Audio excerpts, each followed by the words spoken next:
Is this your studio in Detroit? Is this like a complex you live in? Do you have a separate studio?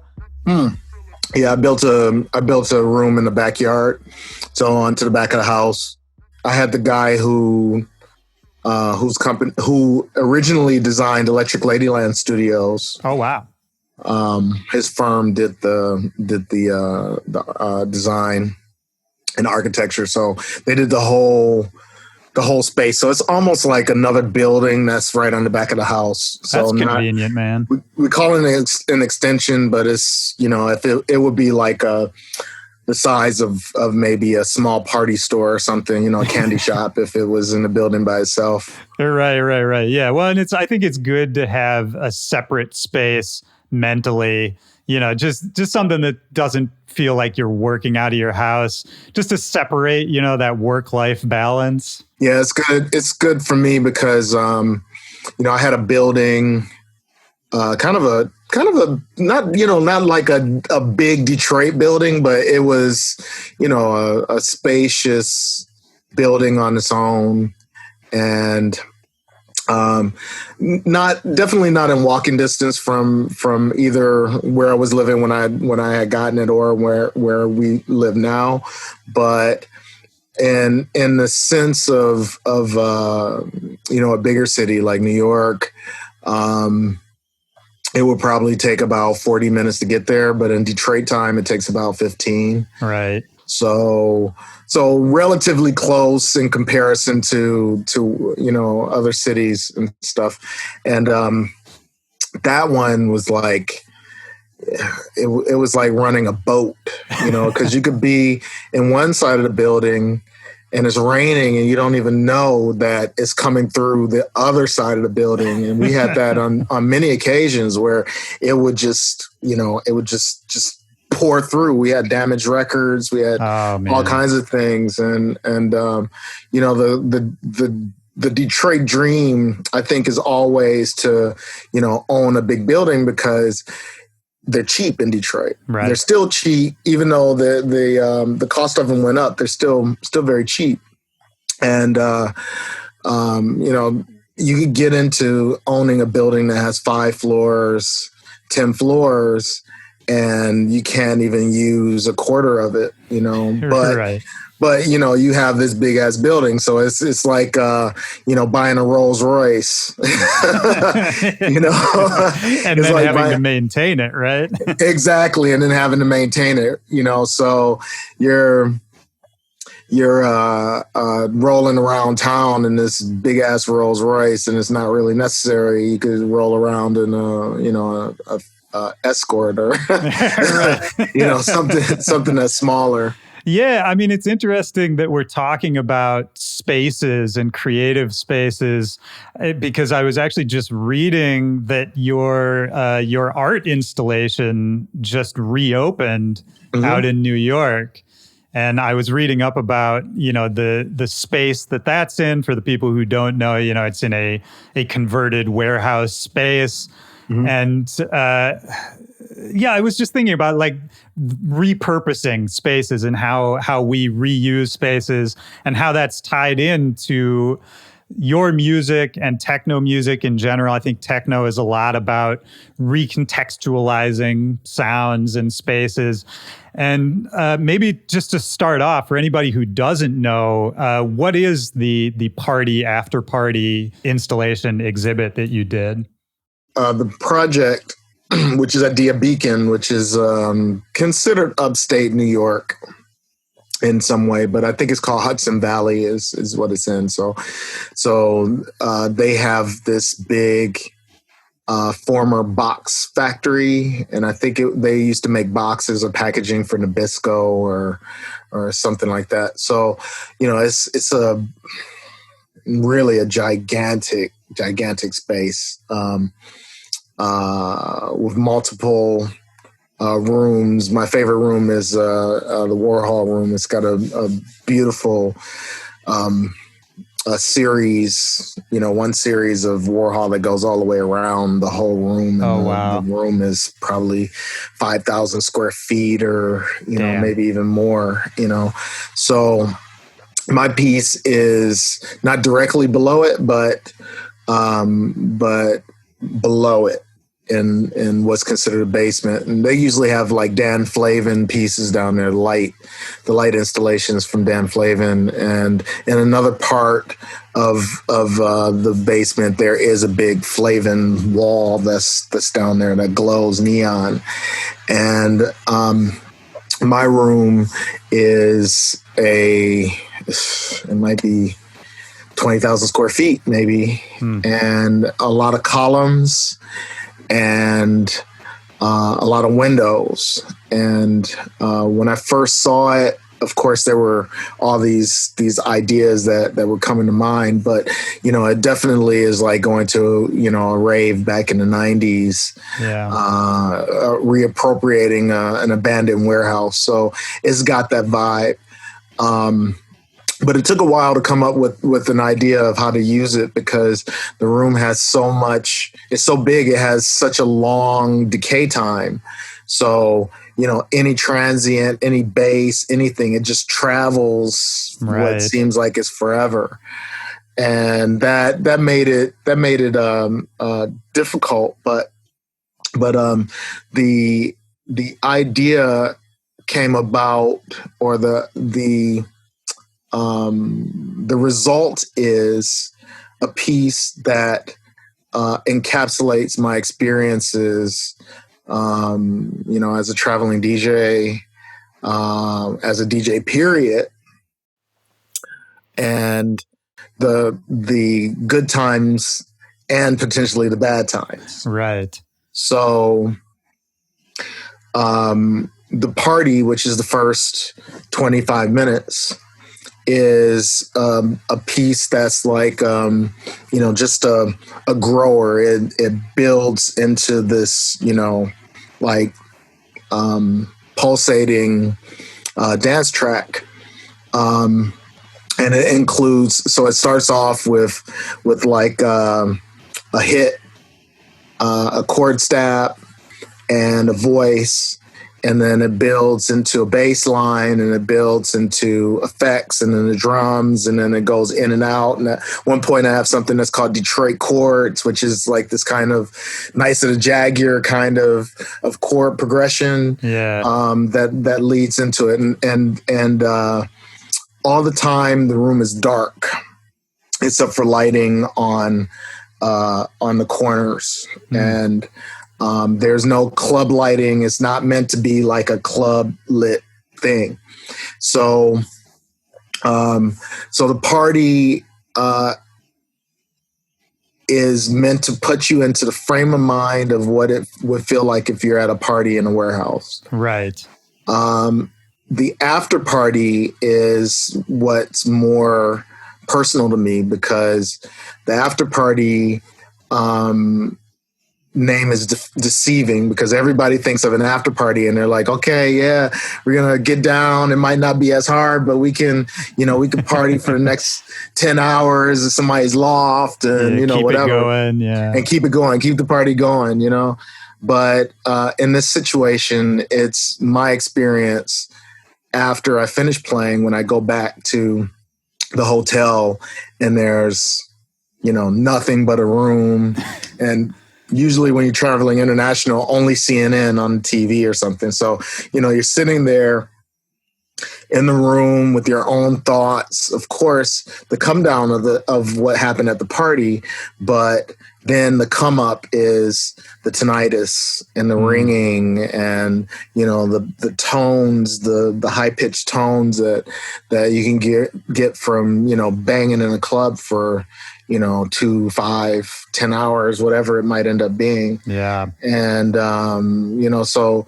the after party is really the stark truth, or my truth of really the life of a DJ, a traveling DJ.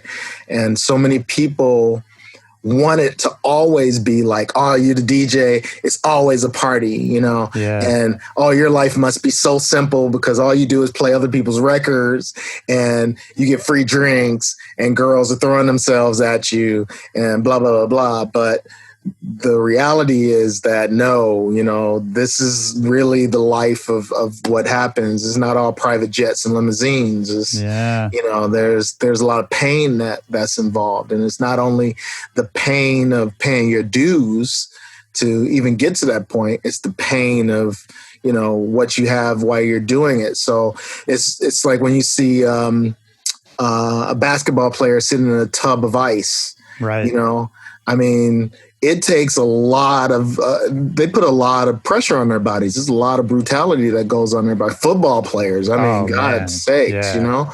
So all you see on TV is these guys scoring touchdowns and gloating and, you know, or making baskets or, you know, whatever the case is, gloating. And then you see, you know, excerpts of them at the club, you know, with strippers or whatever the case is. And it looks all great to live that kind of lifestyle. But, you know, there is the pain that's involved. And, you know, when the party's over, you know, when the party's really over, then we're living with that pain and that pain of tinnitus and, you know, headaches and all kinds of things that can come from, you know, being in a loud musical environment. Do you get tinnitus pretty bad? I've had tinnitus for a long time. I've been listening to loud music since I was a kid. I have a older brother. And my mom, and she would say this all the time, I was trying to get you to listen to Alvin and the Chipmunks and your brother was playing Black Sabbath.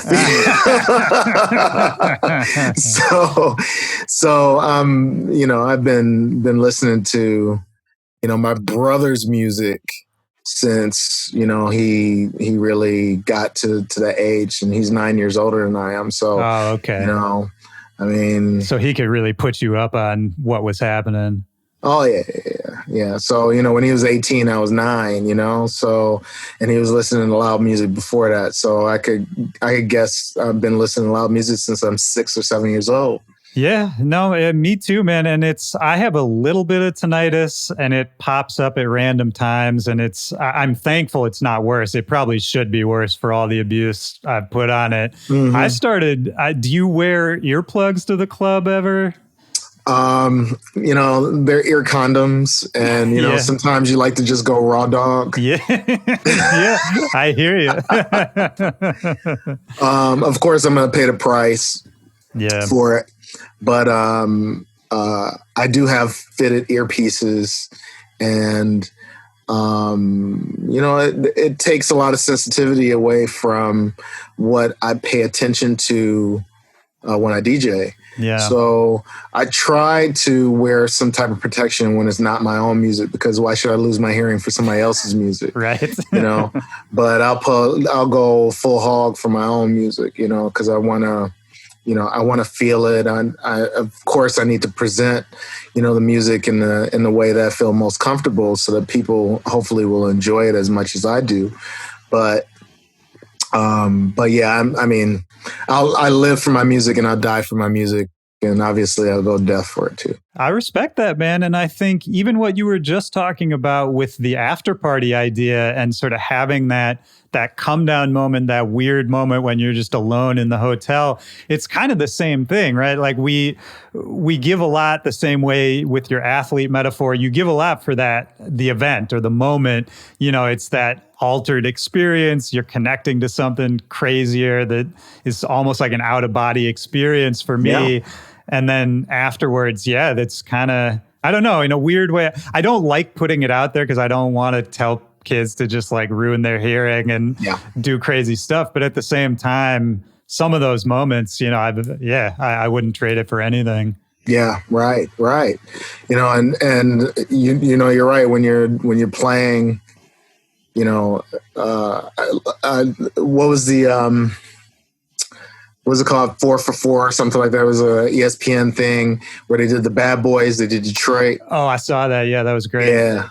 and they showed how Isaiah had basically broke his ankle, but he finished playing the game, Yeah. on a broken ankle. Just, I mean, the Crazy. adrenaline that comes from being Isaiah in that situation, and that desire to just, to be the best and to be the winner, is something that, maybe down the line he's like, oh, I really shouldn't have done that. That was really stupid. But damn, that was a great game. Right.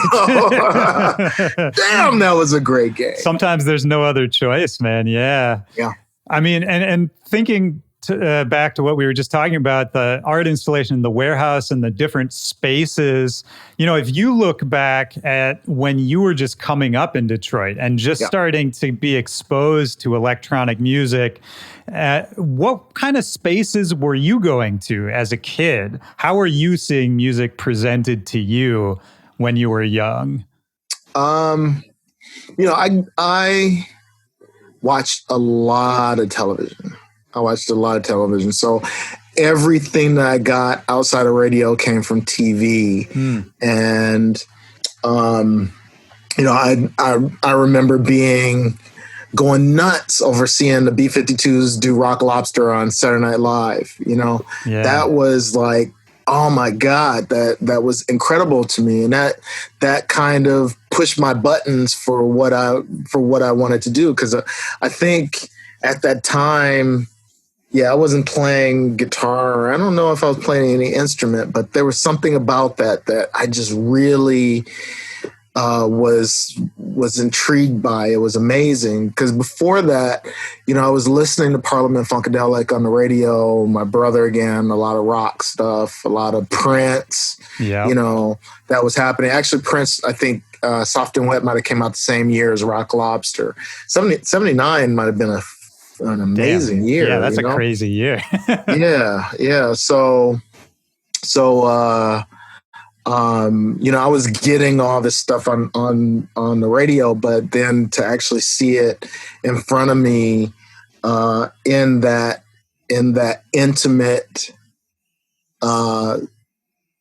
space, that wood stage of SNL that's iconic for Saturday Night Live for, at least the first 20 years or something. It seemed like that wood stage, and you see somebody perform on there, and it was just amazing. And then later, cause we had something called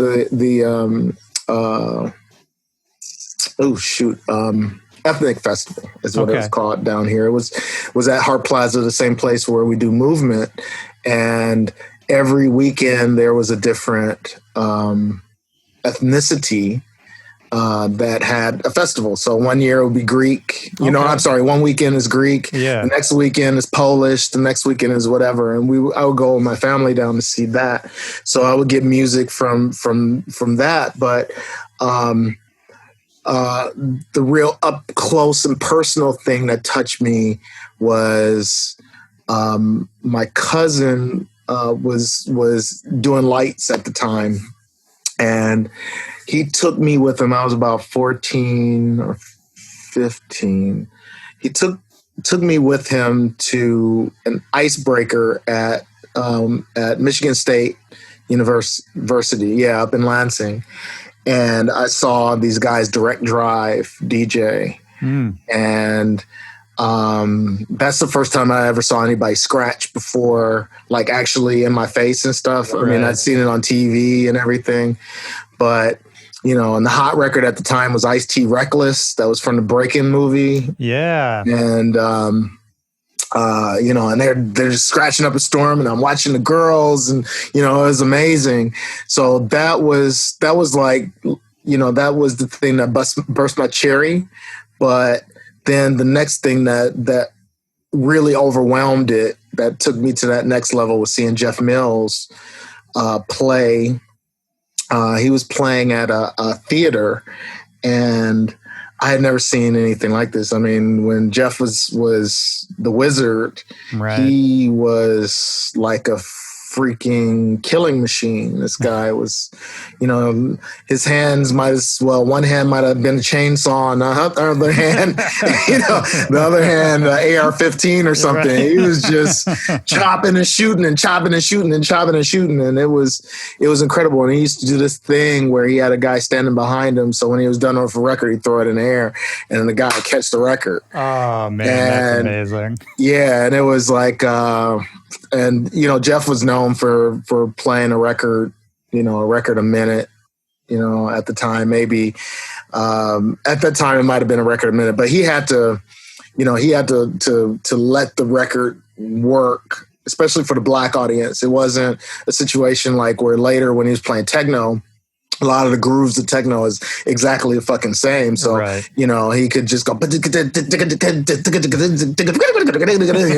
put on another song, and it's just, and he's doing his thing. But in this time, if you played Junie Morrison into Play at Your Own Risk into,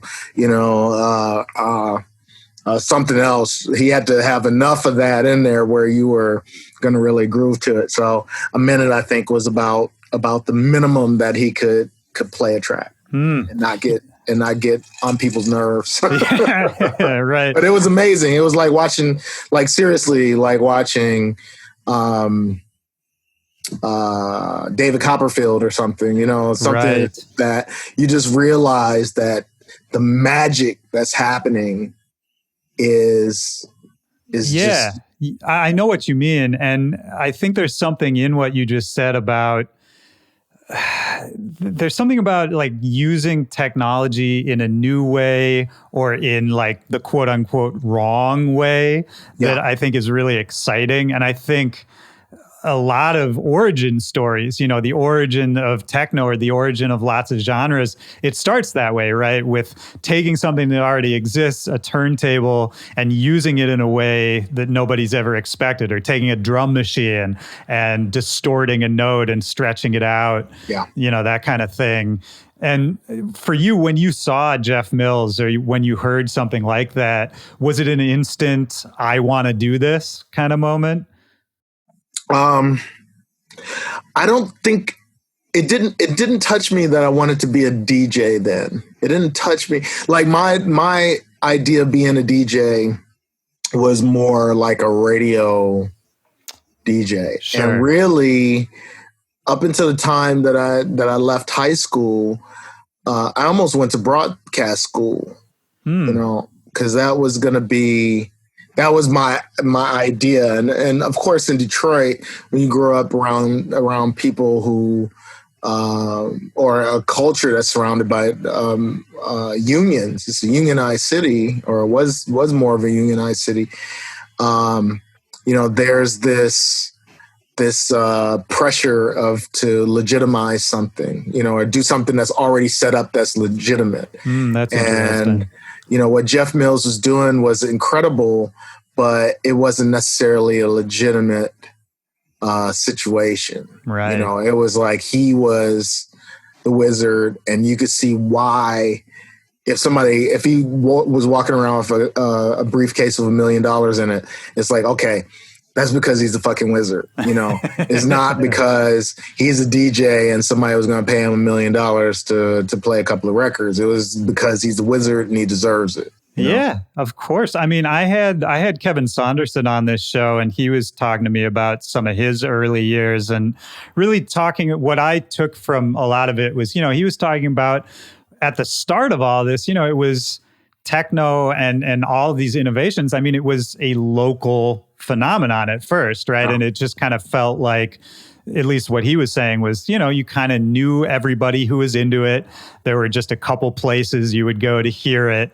And it wasn't this established thing. It was kind of just everyone was experimenting because it was exciting and because, it was just what was happening in the town at the time without so much of a thought of what could come out of it, Mm-hmm.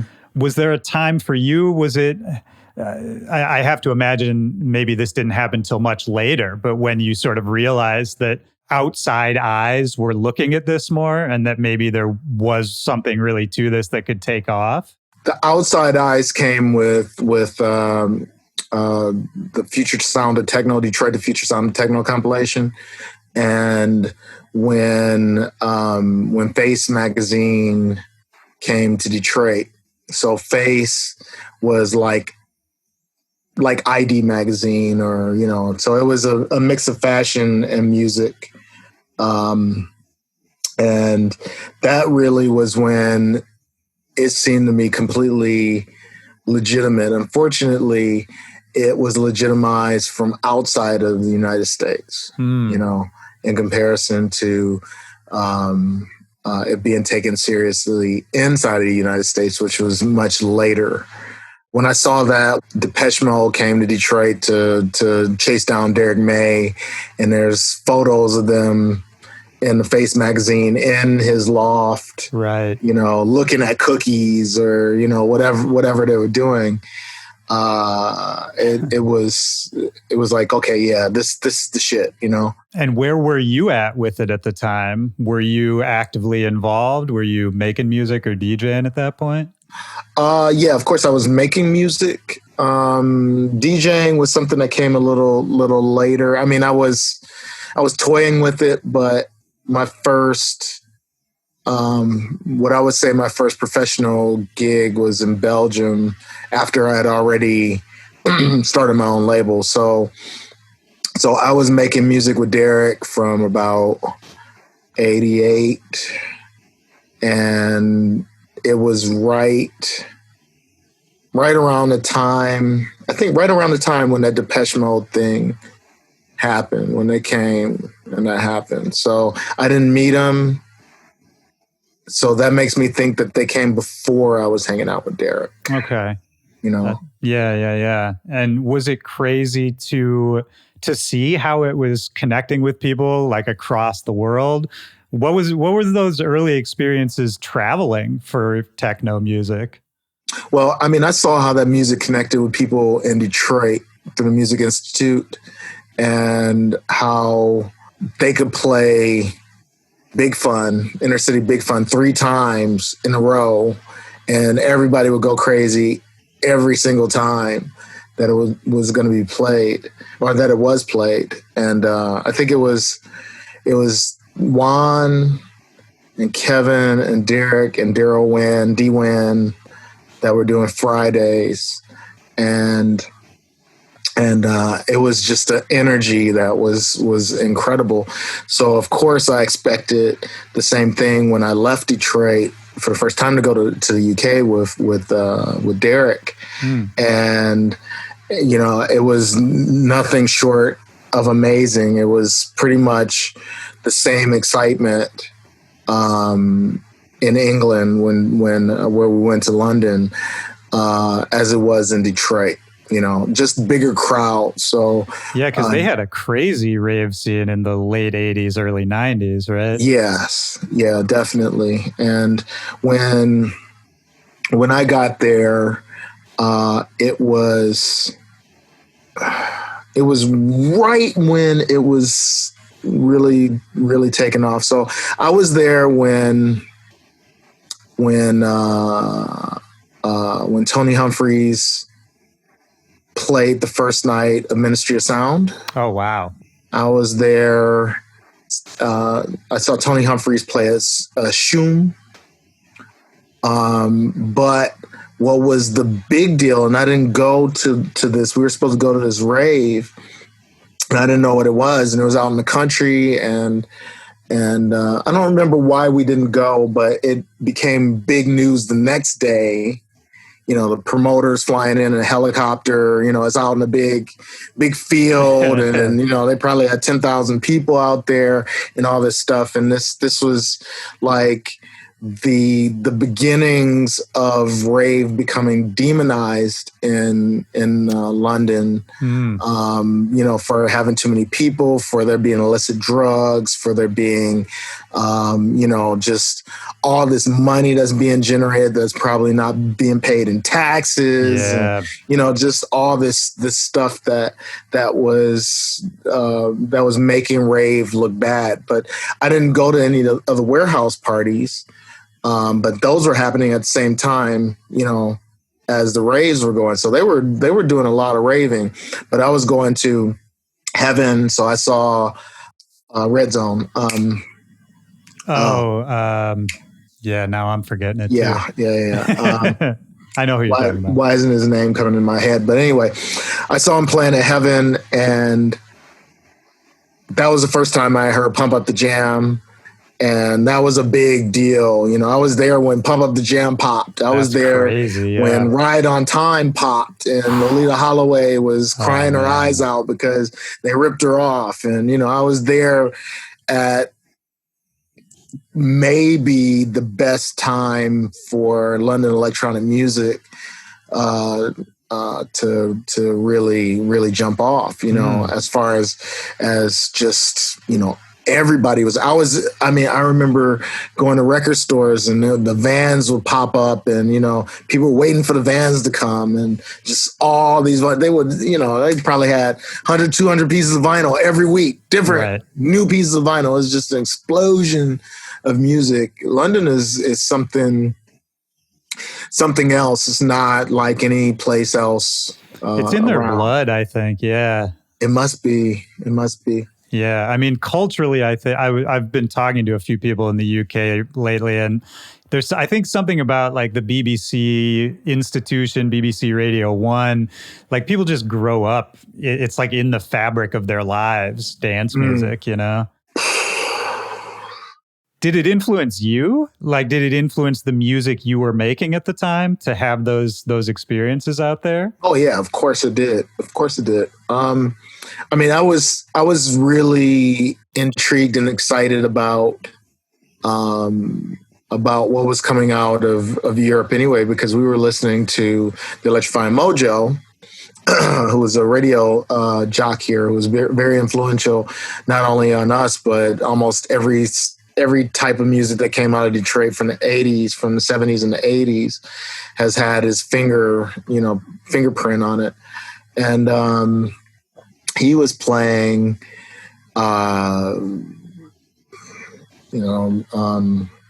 Gary Newman, and he was playing Lena Lovitch, and playing like all this other shit, Visage, not Fade to Grey, but Frequency 7, a track that nobody was playing. He was playing Frequency 7. And for us, he was like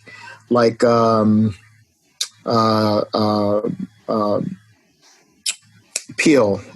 John Peel. John Peel. He was like John Peel on the BBC for us in Detroit.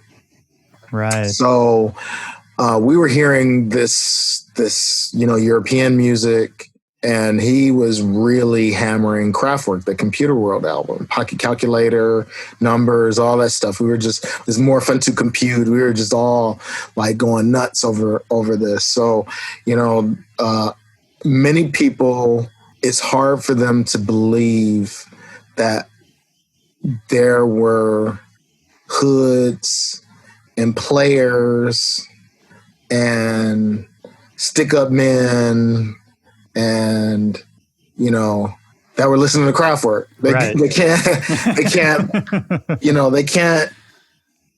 They couldn't fathom it, that there was this stuff that was coming out of Europe, and it was appealing to Black people in the United States.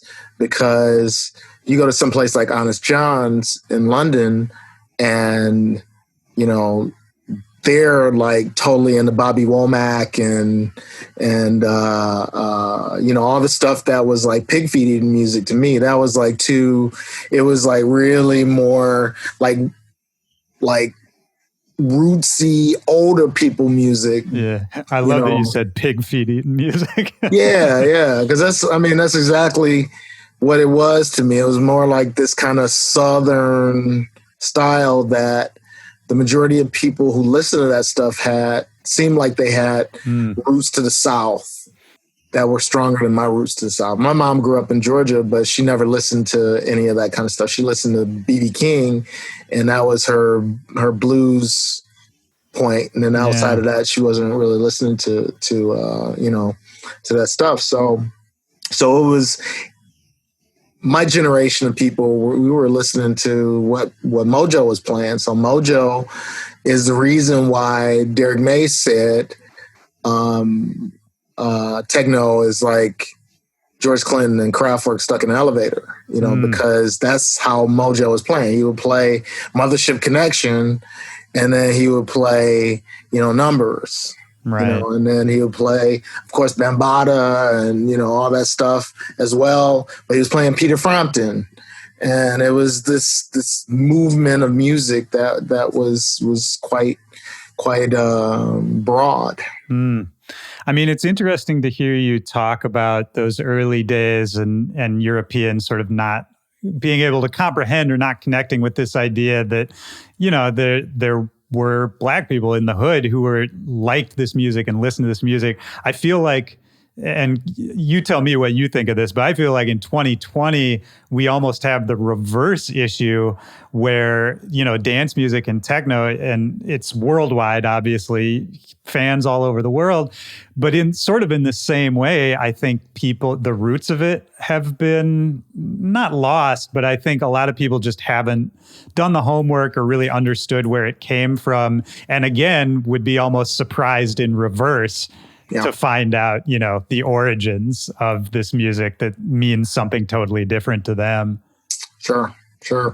I mean, I've talked about this before with how we even got to this point musically.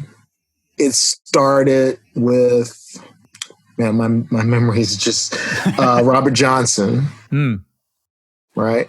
So it started with Robert Johnson and what was called race music here in the United States, which is Black music. Yeah. Mostly blues, Southern blues. It was raped, borrowed, stole, and whitewashed in the U.S. by people like Elvis. Yeah. Pat Boone. Pat Boone was covering Little Richard stuff. Little Richard put out a record, and Pat Boone would cover it, and and people would think it was Pat Boone's record, right. not Little Richard. And that's the situation that we're in now. Is that people think that techno is this music that's not Black, but it's Juan Atkins, who's a brother from Detroit. Yeah. So we have a similar history to that, and what has been integral in the development of people really paying attention to rock and roll in the United States and blues and stuff was because of the Beatles, the Rolling Stones, Eric Clapton. All the guys before weren't given their due to these pioneers of blues and Chuck Berry, all those guys that were the starting point for all this music. It took the Beatles to come over and say that they like Motown. It took Mick Jagger and Keith Richards to talk about Muddy Waters. It took Clapton to talk about B.B. King, before this stuff ended up being able to get into the mainstream, which like selling 1 million singles is one thing, because selling 1 million singles it was amazing that Motown could do it. You still had to get paid for those 1 million singles. Yeah. But, it wasn't going to be very often that you would see a Black artist that was on American Bandstand, or any of those kind of music programs, music dance programs, until, they were getting dap from the outside. Right. So like with techno, the English have been really good at being the people, the leaders in music education on a on a personal basis, right? Because in the UK, they'll talk of these guys. They all know who we are, and they pay respect to the guys from house, from Detroit techno, from rap, from all that stuff. But in the US, you know, it just becomes like, okay, well, I think the music becomes more throwaway because we're living in a throwaway society. Yeah. You know, new Jordans come out, you take the old ones and you put them in a box and never wear them again. And you just keep running through shit like that. You know? So the music very disposable. is very disposable. And I mean, another thing you just made me think of is that in those early days, you know, certainly you weren't being put on by anybody. You know, this is something that you and the people we've been talking about, you know, Juan Atkins, Derek May, Kevin Saunderson, all that, you know, you built it yourself.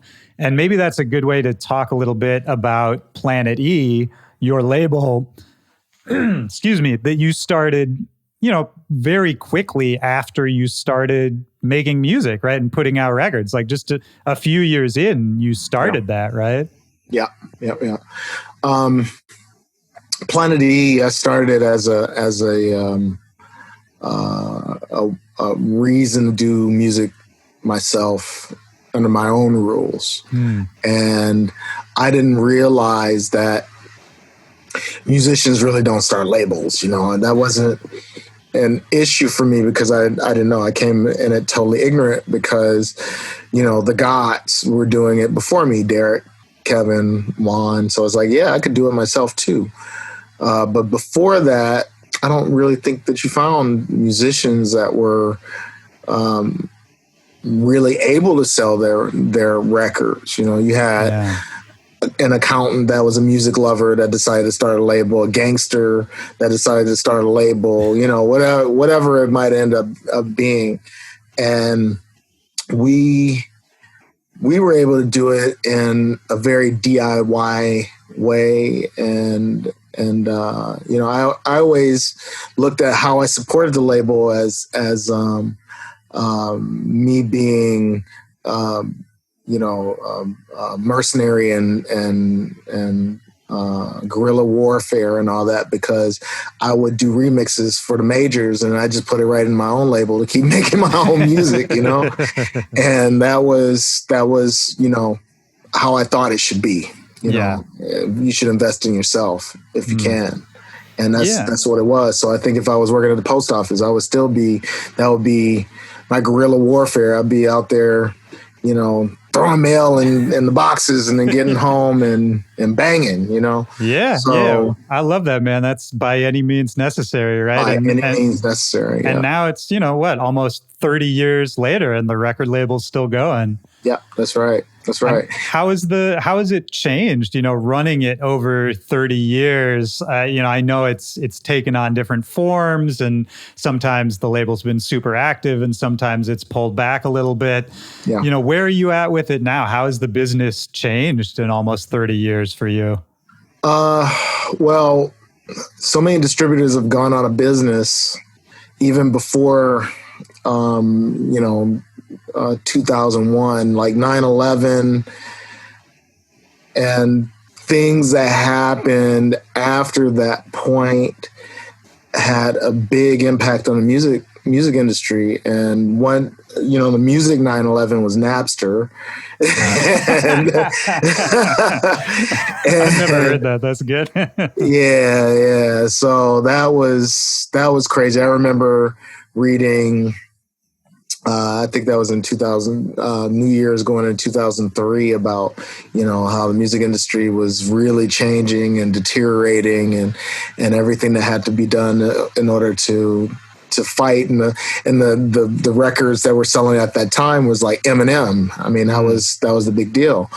And, you know, now we can still produce records, but, you know, the idea of a hit is different these days than it was. So, like, before us as artists got together and made these records in Detroit, you know, a hit was, I don't know, it could have been 30,000 or something that you had to sell, you know. And then as time went on, it seemed like the threshold of the hit went down. Yeah. You know, 10,000. Oh, it's a hit. 10,000. You're able to sell 10,000 independently. That's great. It's a hit. Then it got down and got down and got down.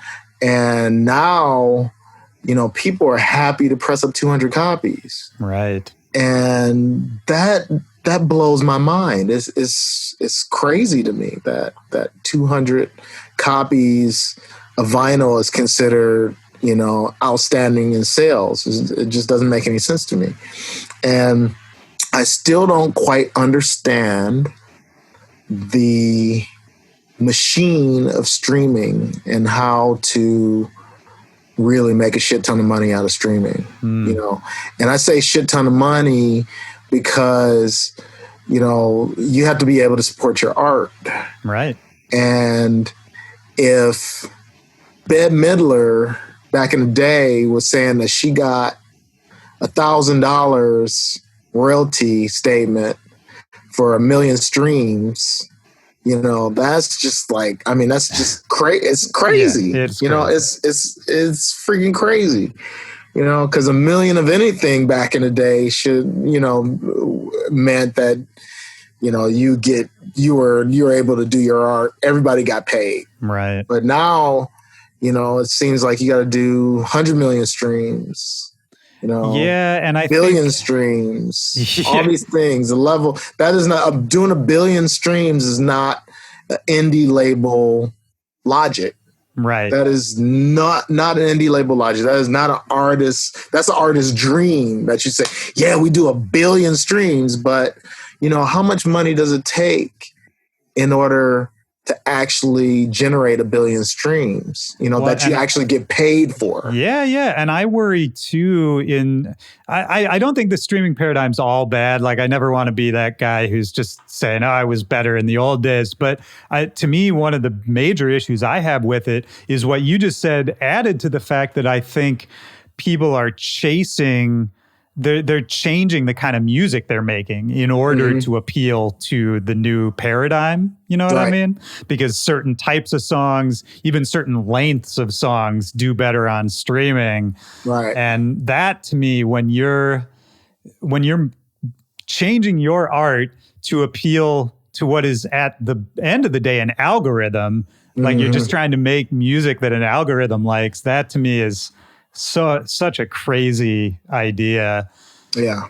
I don't even know. I'm just ranting now. I don't know where I was going. That's cool. That's cool. Because, you know, we can go one step further from the algorithm of creating something to satisfy the algorithm, which the algorithm in turn can generate what would be considered its own music based on what satisfies the algorithm. So a lot of the AI music that's been talked about for the last few years, you know, as the AI stuff happens, you know, it's very possible that it could put so many people out of business because all you have to do is do the AI and then do like something like Gorillas, right? You know, where it's like an animated thing, which could probably be generated by AI as well. And then it just cuts out, you know, all human aspect to it, because us as adults that's been listening to music for a long time, we know we know when there's emotion that is put into music. We can feel that because we have the experience of that, you know. But my young kids, if they're listening to AI, it's just something that appeals to the child's ear, you know, like music candy, which so much music has been generated to be candy, you know. So what their threshold is going to be is a lot different than what we're going to be. And yeah, there could be a movement later that is like, oh, I could hear how that sounds real and how this doesn't sound real, but people like fucking auto-tune. And it's like, come on, if you like auto-tune, then it makes it very difficult to distinguish what is supposed to be a real singer. Yes, you hear Beyonce sing and it's like, God damn, that's something else. But there's 100 other tracks or 100 other people that have come out with tracks that are all using auto-tune in a very synthetic way. And that's become the typical sound of pop music, you know? I mean, before Kanye was doing it, it was T-Pain. Right. And it was like every record was T-Pain, but every trap record or rap record or whatever you would hear for 2 years, it seemed like they would do that auto-tune, where it just goes, steps, I know what you're talking about. Steps up and down, you know? It's like 40 MIDI notes, yeah. yeah, it's insanity. It's really insanity. I love technology, but you know, I just can't imagine what is going to really be the case in 30 years. I mean, if there's a movement, and I wish that there was a movement to go back to really playing and really singing and everything, that if we could get rid of the procedure of how people use Pro Tools and Logic and all that, and just get it where you know, put a couple of mics up, you press record, and then the band plays. Yeah. And then you do some overdubs, and it's done, you know, and, you know, a really clean old way of doing it. A friend of mine, Benny Rodriguez in Amsterdam, he gave up the computer and started doing things the way we were doing it back in 1989. You know, you had a sequencer, you have a 909, you have a 101, you have whatever, and then you restrict yourself to those 3 or 4 pieces that he has. And I think he's even recording a DAT now. So, you know, he's like actually taking it back, which I like. I really like. You know, talking about sort of taking it back, looking back at the old ways, and, you know, how technology is just a little odd, our relationship with technology in 2020. Yeah. Which I think is interesting for somebody like you to say. I think people might be surprised to hear that, because when I think about what you've done, when I think about techno music, you know, it's futurism, it's experimentation. And it makes me wonder, you know, for you writing music, getting excited about music now, how do we maintain a healthy relationship with technology? How do we evolve ourselves as technology evolves and still push boundaries without sort of falling into a lot of the pitfalls that you were just talking about? Yeah, I mean, there's always going to be those pitfalls. You know, we get so wrapped up in anything that we can get wrapped up in, whether it's materialism or whatever. I mean, there are people who actually fuck cars or something. You know what I'm saying? It's great like, example, yeah. Yeah, it's just, there's always gonna be that. You know, you buy a new computer and, you know, the whole world can open up for you, but the beauty of the computer itself is something that can, you know, make your mouth water, make you get so excited that you have like the status symbol, like you know, a Mac or, you know, whatever it might end up being, the newest design, 16 inch flat, you know. So it's kind of hard not to fall into pitfalls. Social media is one big, huge pothole. Oh man, yeah, a sinkhole, you know, and social media is shaping our culture, you know, on a world level as humans. Humanism is changing. Humanity in ways that seem to be positive, but then you just get this whole group that will flip it into this negative thing, you know? So it's like the concept of fighting for what would be considered equal rights, like Black Lives Matter. And then how the term all lives matter can be weaponized so strongly, because you know exactly who the fuck you're talking to when they say all lives matter. 100%. If I'm talking to an Italian guy, like I had a conversation with somebody when I was in Italy recently, and I understand Italians, and he goes, well, excuse me, but I really believe that all lives matter. And it's like, okay, I understand where you're coming from because we are in Venice. But I had to tell him that in the US, it's usually the biggest assholes. It's usually somebody that is just like, well, fuck Black Lives Matter, all lives matter, when they don't believe it themselves. You know, right. If they believe that all lives matter, then they wouldn't be biased against Asians. They wouldn't be, biased against Hispanics. They wouldn't have issue with Aboriginal people. They wouldn't have, but it's usually what would be seen as white nationalism. And all lives matter thing is a white nationalist thing to say. And it's crazy that it's like that. Oh, man. I mean, you're, this is all I've been thinking about the last, months and months and months, man, because it's been such a crazy climate in the country. And even musically, now you're talking about social media and how that can be dangerous. And, I'm seeing a lot of artists be scared to be vocal about what's going on in this country or about their political opinions, just because of the level of vitriol is so crazy. And, there's just so much, like you just say one thing that, like, Black Lives Matter, that should not be anything that anyone disagrees with, right? No. And you just say that and you get all these crazy fucking weirdos coming out of the woodwork. I don't know, man. And I don't believe that these people don't understand that Black Lives Matter too is the meaning of it. The English language, it has a lot of peaks and dips and stuff like that, but it's not like German, where German's very specific, right? English, you have to use your imagination. You have to read into it, but read into it the correct way.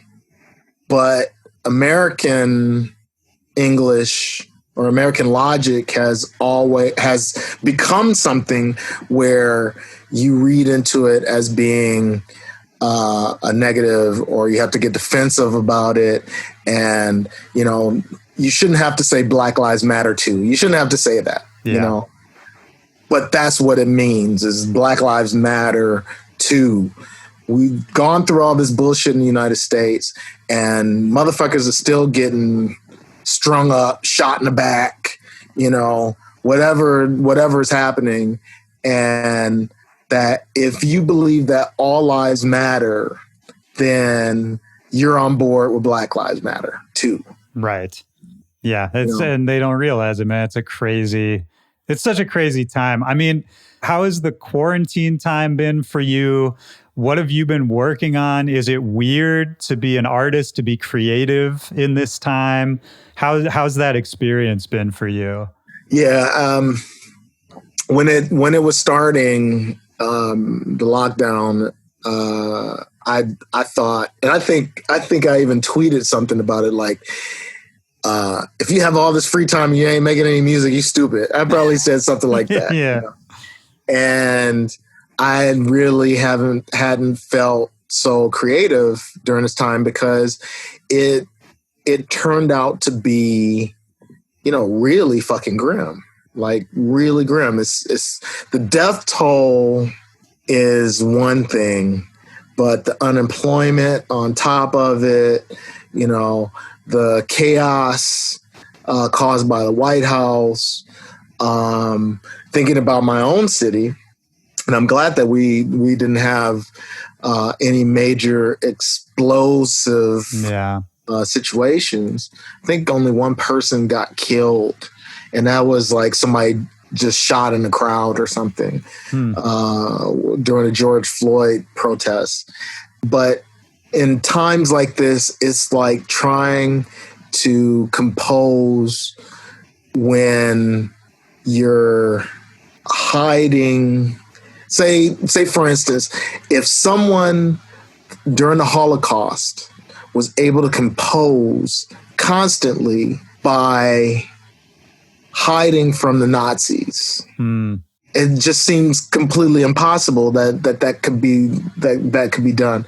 And in this situation, it was just really great. We're hiding out from this virus, and we're just getting all this bad news, and it's just all this bad news, and it's not something that, and it's not one type of bad news. Right. It's like so many types of bad news. Ridiculous, man. Yeah, it's a perfect storm.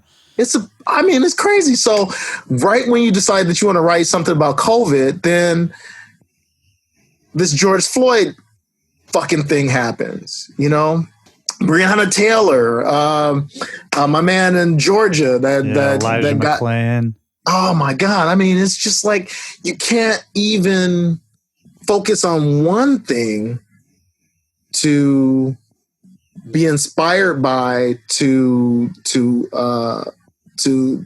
make something as a result of it. It's just, you have to kind of roll it up in the one whole big ball, and you know, and then also, you know, you got just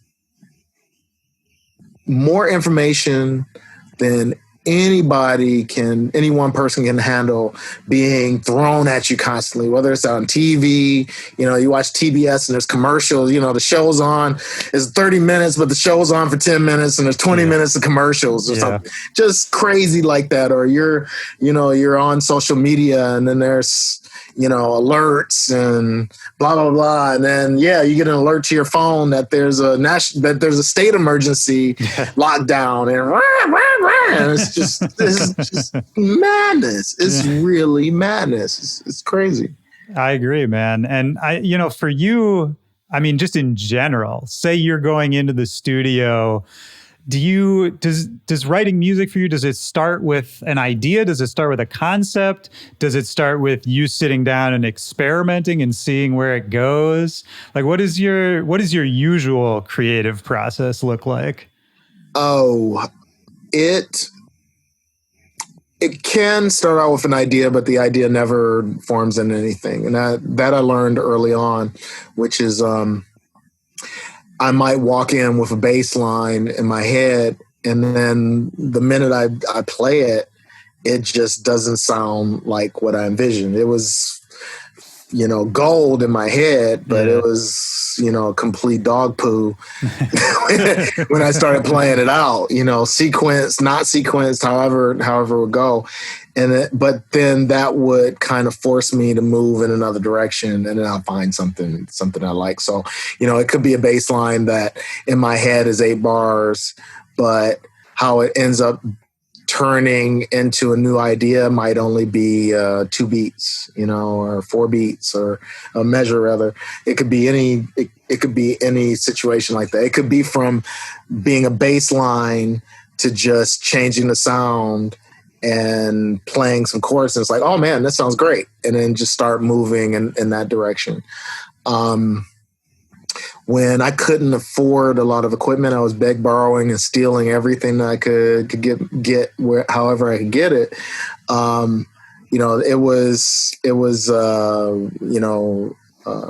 sequencer, HR16 drum machine, a Prophet 600 synthesizer, and a 4-track tape deck.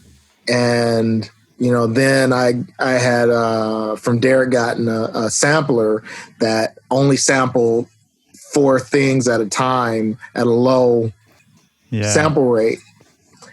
And I had to make that shit into something else. So I was making 6/9 tracks on there, you know, my machines, that 4-Jazz Funk Classics record, the Sound on Sound record, light music, all that stuff I was making with like really scaled down gear. And I was forced to do it But as time went on, and I was able to, have more synthesizers, and as a remixer and as a producer, the sound is something that's a big deal for me. And I'm my own engineer, so it got into buying compressors and equalizers and different mix. I don't like this mixing console. I'll sell it and buy a new mixing console and just blowing through all that stuff. But it's great. This is like me buying a garage full of Ferrari and AMG Mercedes and Bentleys and all these things, but I might have all these cars, but I can't drive them all, because I'll be on the road. And when I get home, I might just want to drive, the little car, the Fiat 500 or something. I might want to just drive that around. And then the other stuff is sitting in the garage. And that's where it became with the studio, was that it just got to be so much of this processing gear that when I would start coming back to things, it's like, okay, well, what does this do? And I'll pull up an 808 rhythm. This is a bullshit 808. Oh yeah, this does this. And I find myself sitting there with this 808 rhythm for days trying to figure out whether this EQ sounds a little better than another EQ does, or this compressor, what exactly does this one do in comparison? And it's a very unhealthy way of dealing with it, because there's nothing creative about it. So well, what I'm hearing you talk about, right, is creative limitations and how important and helpful those can be. And I think that's a great lesson for anybody listening to this, because you can always, there's always that thought, especially if you're in a place where you're frustrated or you're not being creative in the way you want to be creative, that like there's something external that can fix it, right? And if you just find whatever that is, I call it a silver bullet. Yeah, perfect. That's always exactly what looking for that silver bullet. And it never comes. But if you're able to just restrict yourself and say, nope, this is what I have to work with. For me, I don't know what it is. It mentally unlocks something else in your brain when you just know that you don't have that option anymore. You can't keep looking. Right. Yeah. And this was the beautiful thing about sampling, was that you were restricted to, say you had a MPC and turntable, you were restricted to the records that you had in your crib and how you used it with MPC. You didn't have YouTube to sample from. If you had the radio, you could sample something from the radio or put it on cassette. So it was the possibilities that could seem like they were endless, but they were still not infinite. They were very finite in what you could do, and it forced you to really work at it harder. And that's what I respect about, all that early rap stuff is, what they were able to do with MPC. Or even in their situations, they were using SB 1200 and a Kai 950, and a turntable, and some records, and they were coming up with just some dynamite stuff, just amazing stuff. I mean, they changed the world with it, man. It's crazy to think about. For real, they did change the world. You are right. Yeah, it's so nuts, man. And that's super inspirational too. I mean, this whole conversation, man, I'm really enjoying this, but I don't want to take up your whole day here. We can definitely do that. Well, I mean, there's so much more we could talk about, but maybe 5-10 minutes, just go through a couple things, like kind of a speed round where I just want to say a couple things. Maybe you just tell me, what memories it brings up for you. Sure. Okay. One of those things, you mentioned it earlier, is Movement Festival. And that's something I know you've been involved with since the start. It's, an internationally known and important festival at this point. But I think it's also a festival that's so integral to Detroit, and it's so localized at the same time. And, for you, if we're just talking about Movement Festival, what are your memories of sort of the early days to where it is now? Oh, when it was DMF, my objective was to do something similar to what the Electrifying Mojo did on the radio, but with techno music, with electronic music. So there's a lot of diversity in the acts that I hired. A lot of local guys, but I threw in some international guys as well. And the local international dynamic is still very strong with Movement Festival. It's not, they're not trying to only do all local guys and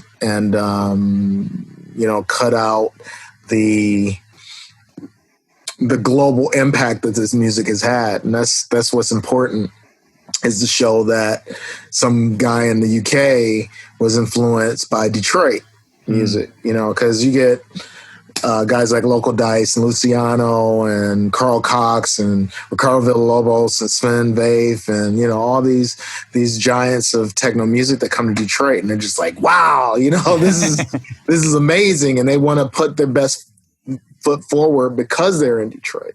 And I think that's important for people in Detroit and in America to see, to keep that respect factor.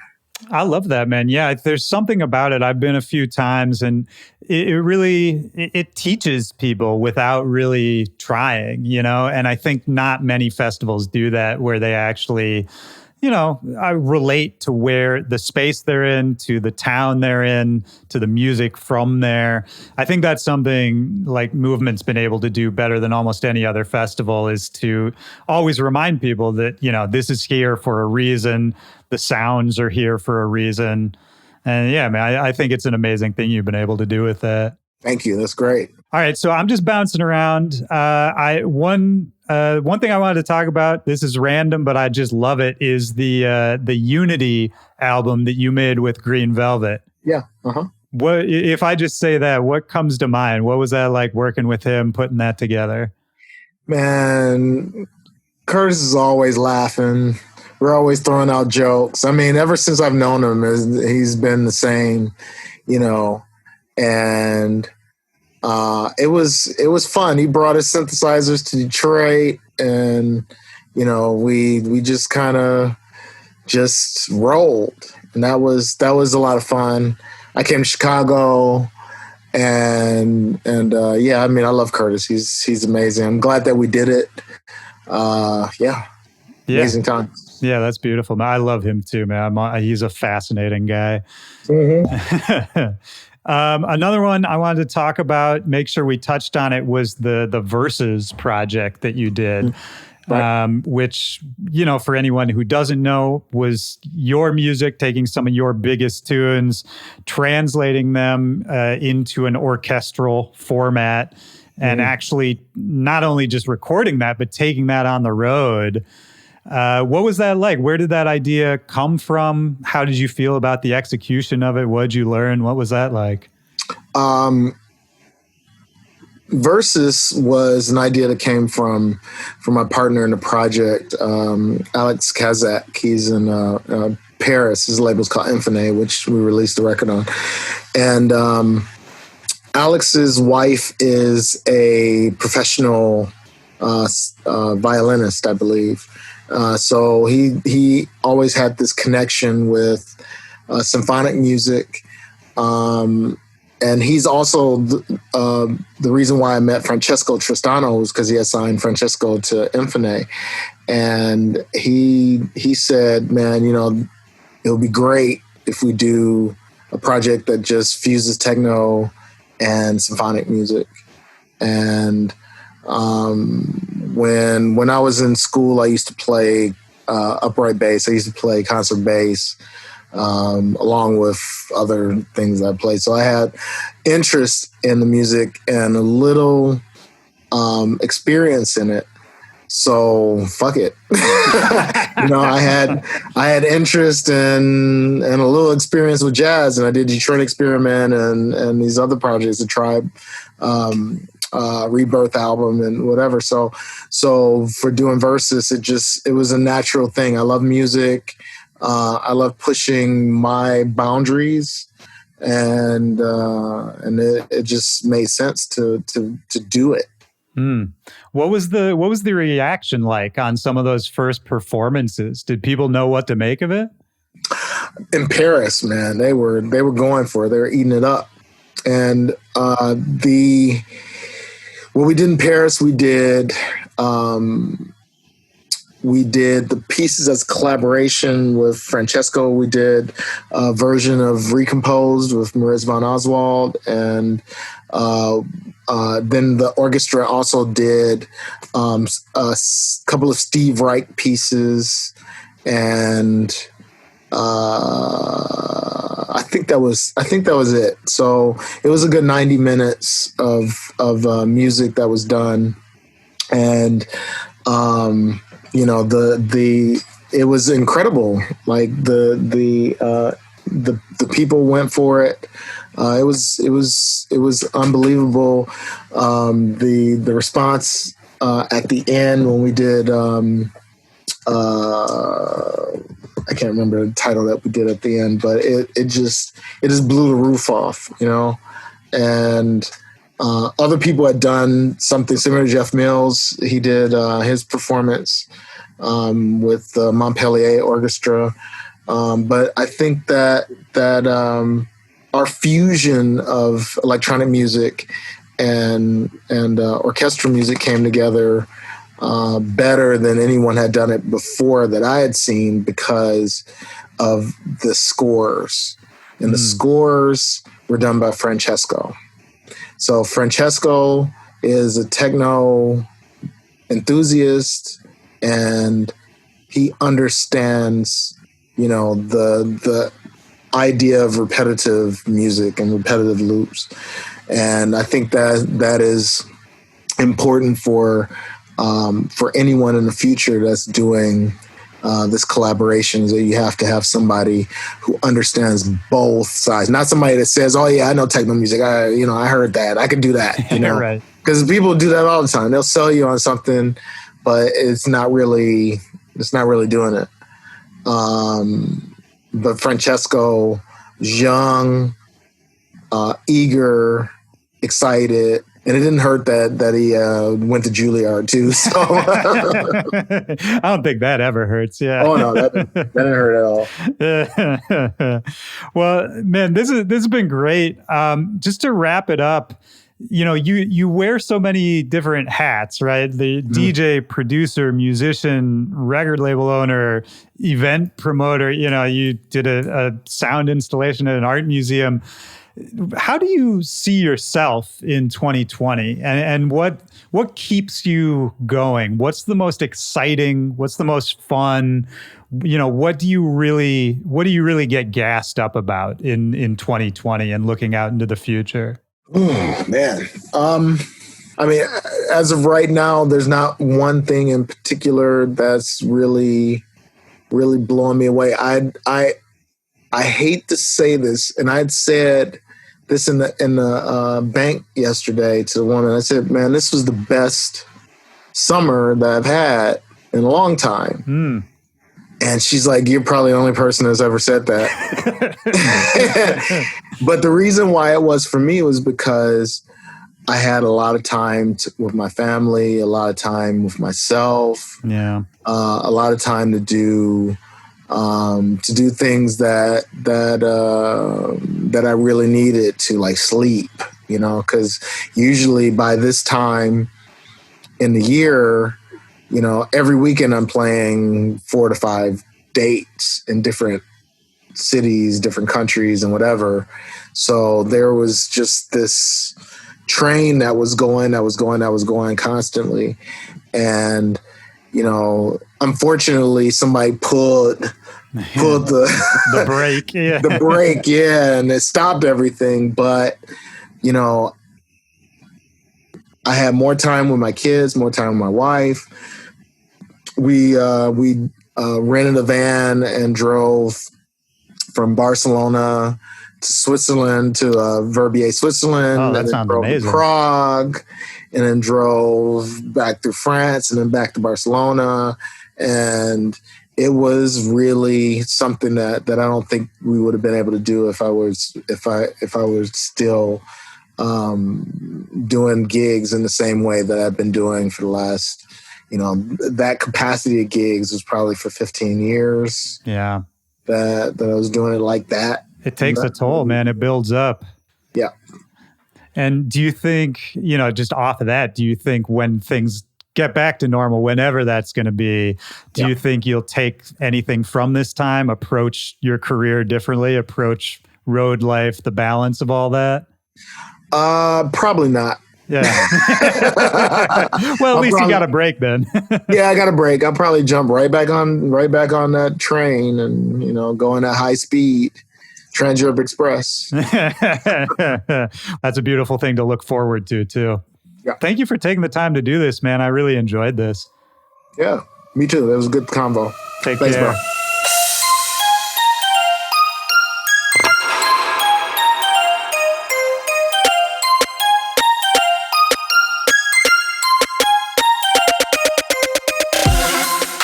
All right, that's the show. Shout out to Carl Craig. Great to have you on, man. For everybody out there listening, I hope you enjoyed that as much as I did. Don't forget, if you're anywhere near upstate New York, Afterparty, the sonic installation, the art exhibition from Carl Craig, is open right now at the Dia Beacon Gallery. He's got new music out with Dubfire. There's a new DJ mix from 2019. And you can hit the link in the description of this episode to go keep up with everything that Carl Craig is doing. My name is Willy Joy. You can keep up with me as well at Willy Joy or at Back to Back Pod on all social media, or you can hit me up directly. backtobackpod@gmail.com is the email address. Give us a shout out on social media, put up a tweet, tag us in your stories, let people know they should be tuning in to Back to Back. That is the best way to support this show. It is also the best way to connect with me. I'm always going to be interacting with anything you put out there. I love to meet you guys. And to build on that connection, I would also love to have you come join the Back to Back Discord server.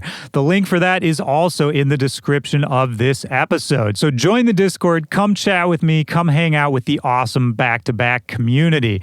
That just about does it for this week. I hope everybody out there is staying safe. I hope you're staying healthy, staying happy, staying productive if you're trying to be productive, or, staying lazy if you're trying to be lazy. Because, we all got to do that sometimes too. Shout out to all the lazy people out there. Shout out to, all the aspiring lazy people who have a hard time letting themselves be lazy. I feel you on that one. But whatever gear you're in this week, man, lean into it. Go hard on it. Whatever you're doing, have some fun. Take care of yourself. Take care of the people around you. And I will talk to you next week. For Back to Back, this is Willy Joy. Peace.